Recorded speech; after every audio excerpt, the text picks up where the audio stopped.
સ્વાગત દર્શક મિત્રો, ફરી એકવાર વિંડીના માધ્યમથી જાણીશું આજનું હવામાનનું અપડેટ. હું યશ ભટ્ટ આપની સાથે. આપણે શુક્રવારે સવારે 9 વાગ્યા પ્રમાણે અત્યારે ફિલહાલ સ્થિતિ જે જોઈ રહ્યા છીએ તે પ્રમાણે અત્યારે છૂટાછવાયા વિસ્તારોમાં વરસાદની સ્થિતિ, વાદળછાયું વાતાવરણ ખાસ કરીને અમદાવાદ, ગાંધીનગર, મહેસાણા વચ્ચે જે છે તે ખાસ આપણને જોવા મળી રહ્યું છે. આ તરફ તમે જુઓ દાહોદ, વડોદરાની વચ્ચે પણ અત્યારે ફિલહાલ એવી સ્થિતિ છે અને દક્ષિણ ગુજરાત. આ તરફ તમે જુઓ તો કચ્છના અખાતમાં પણ આવી જ પરિસ્થિતિ. છૂટાછવાયા વિસ્તારોમાં વાદળ અત્યારે ફિલહાલ જે છે તે ખાસ આપણને જોવા મળી રહ્યા છે.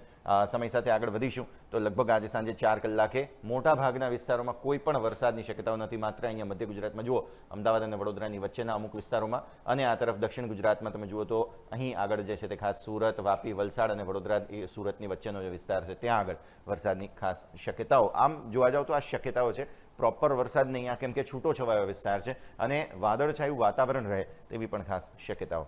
પછી લગભગ મધરાતે જોઈ રહ્યા છીએ કે મોટાભાગના વિસ્તારોમાં સ્પષ્ટ સંકેતો છે. અહીં જ ખાસ આ જ જે વિસ્તાર છે ત્યાં આગળ ફરી એકવાર મધ્ય ગુજરાત અને દક્ષિણ ગુજરાતમાં છૂટાછવાયા વિસ્તારોમાં વરસાદી સ્થિતિ જોવા મળી શકે તેમ છે. અને ત્યારબાદ આવતીકાલે સવારે એટલે કે શનિવારે સવારે લગભગ 9 વાગ્યા આસપાસ આપણે જોઈએ તો ફરી એકવાર એવી જ રીતે છૂટાછવાયા વિસ્તારોમાં મોટાભાગનો વિસ્તાર જે છે તે સ્પષ્ટ છે. કોઈ પણ જગ્યાએ વરસાદની એવી શક્યતાઓ નથી. મધ્ય અને દક્ષિણ ગુજરાતમાં તથા કચ્છના અખાત આસપાસ એટલે કે જામનગર વગેરે જે છે તે દ્વારકા, જામનગર, આ તરફ સૌરાષ્ટ્રના દરિયાઈ વિસ્તારો આસપાસ પણ છૂટાછવાયા વિસ્તારોમાં વરસાદની શક્યતાઓ, પણ મોટા ભાગે બહુ ભારે વરસાદની શક્યતાઓ ક્યાંય પણ જોવા નથી મળી રહી.